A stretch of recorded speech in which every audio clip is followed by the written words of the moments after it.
Alright, installed everything, the side cover, put it in time. Hopefully everything works out perfect this time.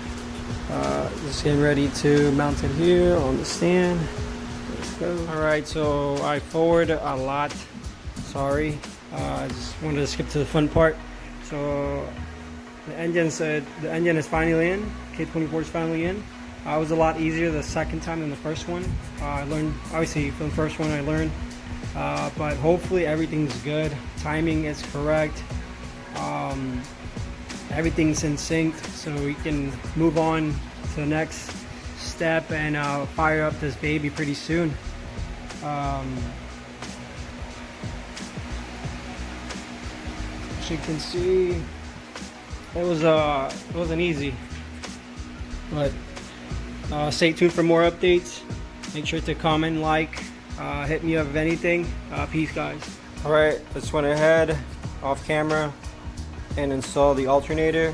So the I'm gonna go ahead, I'll put it in the video, but I couldn't find it, so I just found the same pitch and pretty much the diameter size of the bolt, and it fits perfectly fine. But this is a 13, and I believe the OEM one is a 12. You're gonna have two 12s here, bottom, and then I just bought this one at like Lowe's or Home Depot. There goes my Allen key, and it works just fine. But eventually I'll get the OEM one, but this works fine. I have two of those. Since this is Type BAS slash CRV water pump housing, like I will need a bolt instead of go in place of this stud here. So I'm gonna look through my bin to see if I find one, but most likely I'm gonna have to buy it. But for right now I'm keeping it like this. Hopefully, I mean, when I had fluids it wasn't leaking, but it wasn't running either, so I don't know if it's gonna be coming out or not. And then now I am working on my heater hose line. So far I'm just trying to find a way so that way they're not as close as possible to the headers. Alright, so heater hoses are installed. I'm going to put the clamp here, but I did notice there's a slight bend in here, and it's causing it to restrict the it's going to cause it to restrict coolant. So I might have to adjust this either down or up to see if it'll let me. Worst case I'll cut it, but I'll come to that conclusion once I put the headers and see how close I am to the headers. So off camera, put the RBC, the fuel rail. I added this from last time because I want to see how much PSI I'm running inside my fuel rail. RDX is plugged with the pigtails. Last time I wasn't getting any connection from this. I don't know. I'll try again. I ended up. This is my charge harness. I need to find a way how to get it out the way so it doesn't hit my belt. Went with the EP3 idle pulley, stock one. I still have my KTUNED one, but I'm just gonna run it some other time or maybe upgrade it later. It's not a big deal. Put my radiator. Let me see what else I did. That's pretty much it on the update. Before I wasn't running that, so I just found a little plug. Hopefully that'll be fine. Put some Honda bond there because I don't have a little plug to fit that size right there, and some Teflon, and then like the seal right there. So hopefully that should be fine. All right, that's just where I'm at right now. What's up, everybody? Quick update. The car did start five times by itself.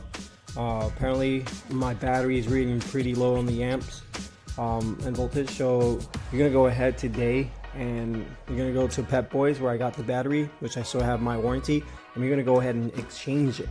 This is the second one that I have for this vehicle, and for some reason they just keep losing the voltage and the amps. So we're gonna go ahead and take this bad boy to Pep Boys.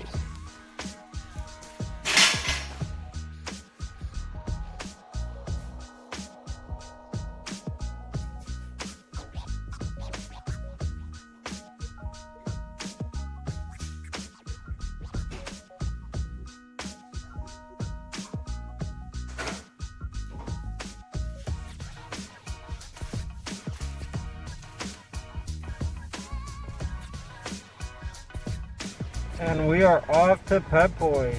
I'll catch you guys when we get.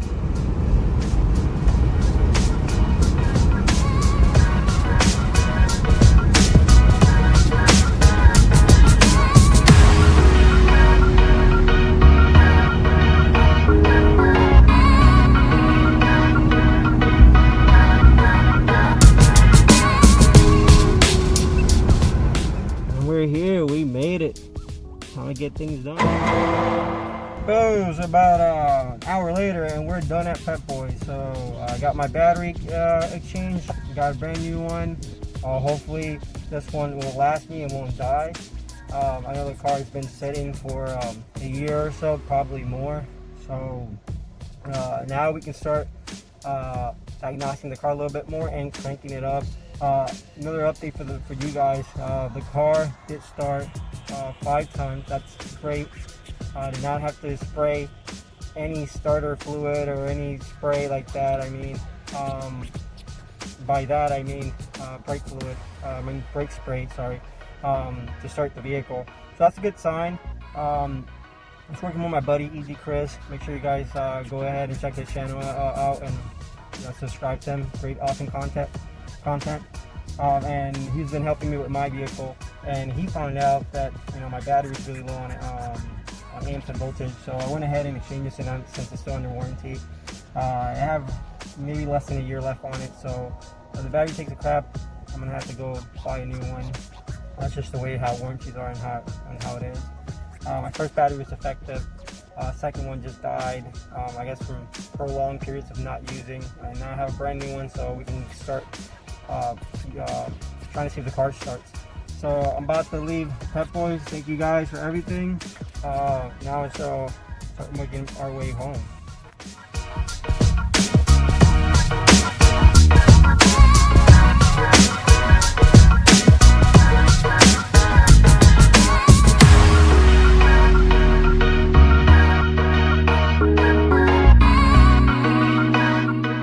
Yo, what's up? If you're joining me today and wondering why my valve cover is not on the engine, here's why. So today I'm going to be wrinkling my valve cover black.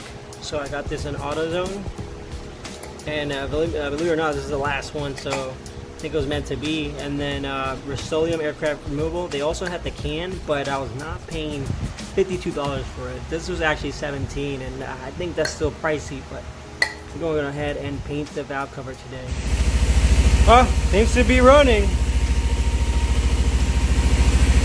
Hope everything's good though. Hey, what's up everybody? So pretty much I did start up the car before that, but it was just pretty rough, so I never recorded it. I was off camera. That startup you saw was kind of like more officially, I had everything in tune. There's a slight problem with it. It wasn't idling correctly, so something was off. I took it for a test drive and I was getting no power. Give it gas, accelerate it, and nothing. So started troubleshooting it. Called up my friend E.G. Chris. Make sure you guys subscribe to him, awesome content. And also my friend Johnny, locally. He also has a YouTube channel. I'm gonna make sure I link it up, even though he doesn't really post that much videos.